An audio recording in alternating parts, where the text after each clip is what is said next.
Hello বন্ধুরা, আসসালামু আলাইকুম। Welcome to our mini blog. আশা করি আপনারা সবাই ভালো আছেন। আর আমি আমার মেয়ের সাথে এখন ঝগড়া করতেছি, ছোটোখাটো ঝগড়া। ও ভাত খাবে না, আমি বলতেছি খাওয়ার জন্য, ও খাবে না। তো আমার মেয়ে বায়না ধরেছে, ও চাচ্চু বাজার থেকে খাসির মাংস নিয়ে এসেছে, ও খাসির মাংস দিয়ে ভাত খাবে। আমি এখন রান্না করে দেব। আম্মু ভাত খাবে না? কি দিয়ে খাবে? খাসির মাংস। কে রান্না করবে? তুমি।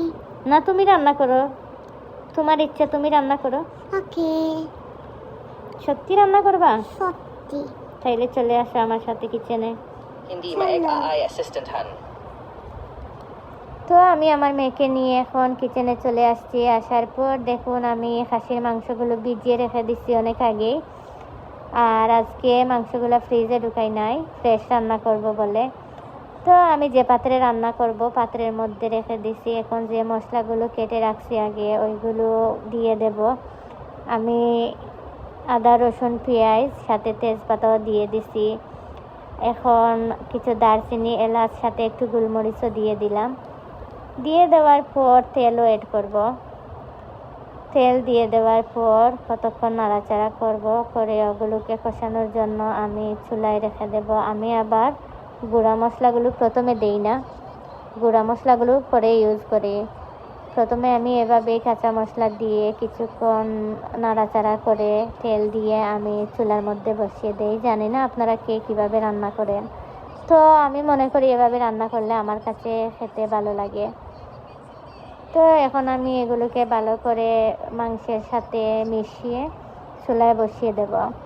বসিয়ে দেওয়ার পর যখন একটু কষানো হয়ে যাবে বা একটা মাংস আর কাঁচা মশলার যে একটা ফ্লেভার চলে আসে, তখন আমি গুঁড়া মশলাগুলো অ্যাড করে দিয়ে দেবো। দেখুন আমি এখন রেখে দিছি। এখন আমি দিয়ে দিলাম, যে বলেছি গুঁড়া মশলাগুলো করে অ্যাড করি। এই যে দেখুন, যখন একটু সুন্দর একটা কুরমার একটা কালার চলে এসেছে, কুরমার কালার আসার পর আমি এখন গুঁড়া মশলাগুলো দিয়ে দিচ্ছি। যেমন ধরেন মরিচের গুঁড়া, হলুদের গুঁড়া, পাঁচফোড়ন গুঁড়া, সাথে দিয়ে দিচ্ছি জিরা গুঁড়া। এখন আমি যে মশলাটা অ্যাড করব, এটা হচ্ছে আমার ম্যাজিক মশলা, খুবই স্পেশাল। এটা দিলে খুব ভালো লাগে, এটার সাথে কোনো কিছু দেওয়া লাগে না, এটাই যথেষ্ট। তবে আমি সব কিছুর সাথে এটা অল্প পরিমাণে দিয়ে রান্না করি।